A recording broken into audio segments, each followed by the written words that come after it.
Bismillahirrahmanirrahim. Assalamualaikum warahmatullahi wabarakatuh.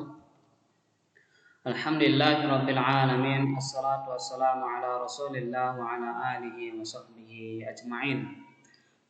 Fa ya ayyuhat talabah, kaifa halukum al-yawm? Taib, la'allakum fi khair. Nuwasil darsana fi al-adab wal akhlaq. فمبحثنا اليوم الحق الثالث حقوق الوالدين. Ya. Baik, segala puji kita panjatkan kepada Allah Subhanahu wa taala. Pembahasan kita lanjutkan kembali dalam pelajaran adab dan akhlak. Pembahasan kita untuk hari ini adalah masuk pada hak yang ketiga, yaitu hak-hak orang tua. Yang kedua, orang tua. Di hak yang pertama kita sudah bahas mengenai hak Allah Subhanahu wa taala atas makhluknya. Kemudian yang kedua adalah hak Nabi Muhammad sallallahu alaihi wasallam atas umatnya. Kemudian sekarang yang ketiga adalah hak kedua orang tua atas anaknya. Al-haqqu tsalis huququl walidain. Hak-hak kedua orang tua. La yunkiru ahadu fadlal walidaini. Tidak ada seorang pun, entah itu dari kalangan ulama ataupun yang lainnya, yang mengingkari akan keutamaan kedua orang tua, kelebihan orang tua ala auladihima atas anak-anaknya. Fal walidani sababu wujudil walad. Maka kedua orang tua inilah yang menyebabkan seorang anak lahir ke dunia. Dengan perantara adanya kedua orang tua, maka anak lahir ke dunia. Maka karena itu, walahum alaihi haqqun kabir. Karena itulah yang kemudian kedua orang tua memiliki hak yang sangat besar, yang sangat banyak, yang harus ditunaikan oleh anak-anaknya, yang perlu dipahami oleh anak-anaknya. Nanti ada juga hak anak atas orang tua. Tapi itu nanti kita di pembahasan mungkin setelah PTS . Jadi hak kedua orang tua atas anaknya itu sangat besar sekali. Kenapa bisa seperti itu? Faqad rabbayahu shaghiran. Yang pertama alasannya adalah kedua orang tua telah mendidiknya dari kecil.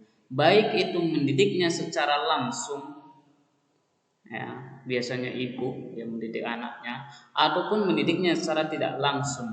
Mendidik secara tidak langsung artinya menitipkan anaknya ke lembaga-lembaga pendidikan, tempat-tempat pendidikan. Itu juga adalah mendidik anaknya secara tidak langsung. Kemudian alasan yang kedua adalah wa ta'ban min ajli rahatihi.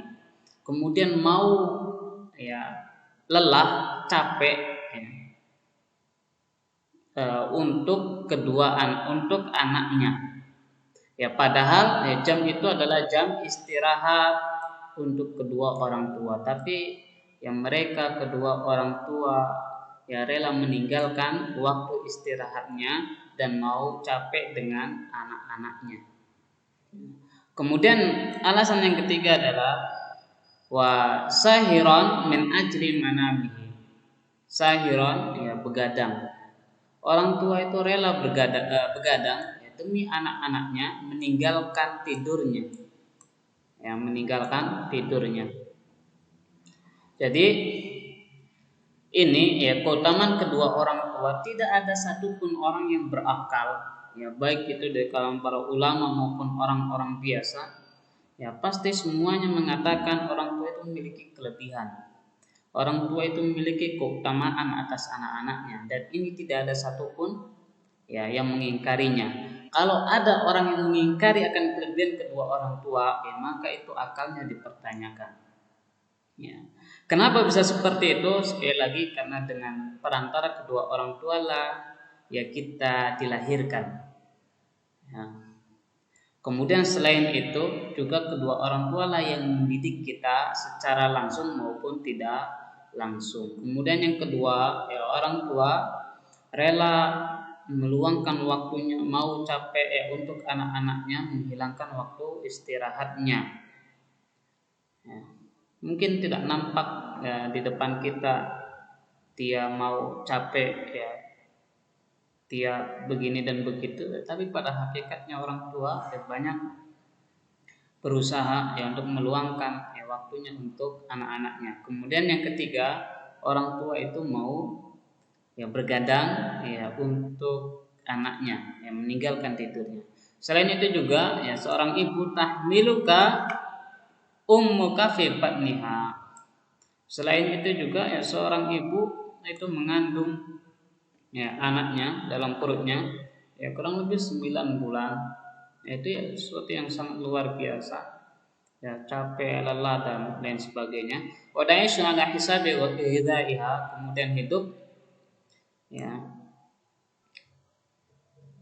melalui gizi yang ada ya giza itu gizi ya, yang ada dalam perut ibunya, wasihatiha limuddati 9 ashhur ghaliban, kemudian kesehatannya ya kesehatan janin selama 9 ashhur ya 9 bulan kebanyakan, meskipun ada juga yang lebih, ada juga yang kurang dari 9. Kama asyarallahu ila dzalika fi qoulihi ta'ala, sebagaimana Allah Subhanahu wa taala ya berfirman ya tentang seorang ibu dalam surat Luqman ayat 14, hamalathu ummuhu wahnan ala wahnin, ya. Ibunya mengandungnya dalam keadaan letih ya, wahnan ala wahnin ya. Thumma ba'da dzalika hadana, ya. Kemudian ketika anak tersebut lahir ya, ibu hadana ya, ibu memegangnya, memeluknya, menimangnya, kemudian waridho yang menyusuinya limudda sanataini selama 2 tahun, ma'at-ta'bi ya dengan penuh lelah, wal'ana ya penuh perhatian, was-su'uba ya, dan penuh berbagai macam kesulitan. Ya anaknya, bayinya nangis terus setiap malam ya, enggak tidur ya, ngejagain bayinya. Kemudian wal ab kadzalika ya, kemudian kita lihat ya seorang bapak ya seorang ayah kadzalika yas'a li 'aisyik ya, juga berusaha bagaimana ya agar keluarganya tetap hidup ya, min hina as-sighar ya dari kecil ya, anak-anaknya masih kecil ya, hatta tablugh sampai anak-anaknya dewasa, antakum binafsik. Wa sa'yu ya usaha di sini ya, usaha dari seorang ayah adalah bitarbiyatik ya, mendidikmu ya, entah itu pendidikan secara langsung maupun tidak langsung, wa taujihik ya, dan mengarahkanmu, yang memberikan nasihat, yang memberikan arahan, memberikan pesan-pesan ya, kepada anaknya. Wa anta la tamlik li nafsik darran wala naf'an ya. Kemudian juga ya engkau tidak memiliki kemampuan sedikit pun ya untuk menghindari ya, atau madarat ataupun manfaat, tapi orang tua ya berusaha memberikan yang terbaik untuk anak-anaknya.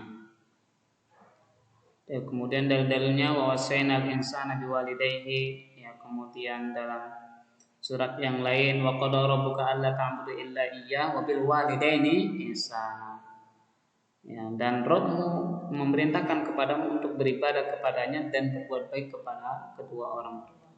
Maka birrul walidain ya di sini ya Allah Subhanahu wa taala menggandengkan dengan ketaatan kepada Allah ya, dengan ibadah kepada Allah ya, maka ini adalah sesuatu yang wajib ya bagi seorang anak untuk berbuat baik kepada kedua orang tuanya, untuk melakukan birrul walidain, berbakti kepada kedua orang tuanya. Ya, selama perintah, nasihat dan ucapan kedua orang tua tersebut ya tidak memerintahkan kita untuk bermaksiat kepada Allah. Ya. Selama bukan itu ya, maka seorang anak tetap mentaatinya, mematuhinya. Ya bahkan sekalipun ketika memang misalnya orang tua masih kafir, musyrik, masih beragama yang lain, ya tetap seorang anak, ya meskipun anak tersebut seorang sudah beda agama dengan kedua orang tuanya, ya tetap seorang anak harus berbakti kepada kedua orang tuanya sebagaimana dahulu para sahabat lakukan. Seperti contohnya Mus'ab bin Umair, ya, ketika menghadapi ibunya yang masih musyrik, ya beliau tetap berbakti kepadanya sampai kemudian ibunya memaksa anaknya, yang menyuruh anaknya untuk murtad, ya maka kemudian dengan baik-baik ya Mus'ab bin Umair menolak. Ya. Tapi selain itu, Mus'ab bin Umair terus berusaha berbakti kepada ibunya sampai ibunya berdiri di bawah terik matahari yang sangat panas dan mengancam kepada anaknya kalau tidak mau keluar dari Islam, tidak murtad dari Islam, kembali ke ajaran nenek moyangnya, ibunya akan terus berjemur di situ sampai datang ajalnya. Tapi apa jawaban Mus'ab bin Umair? Dengan sopan, dengan santun, dengan penuh keyakinan, Mus'ab bin Umair menjawab, kalaulah seandainya ibu memiliki nyawa 1000, satu persatu keluar di hadapan saya, maka saya tetap tidak akan pernah keluar dari Islam, tidak akan murtad dari Islam. Ini menunjukkan keyakinan keteguhan akan keimanan Mus'ab bin Umair, sehingga ketika ibunya melihat seperti itu, paham ibunya bahwa anaknya nggak bisa dibujuk lagi dengan cara apapun, dan itu adalah sebuah penolakan penuh dengan adab. Maka kita pun melihat bagaimana contoh-contoh para sahabat, apa yang mereka lakukan kepada kedua orang tuanya meskipun kedua orang tuanya bukan muslim.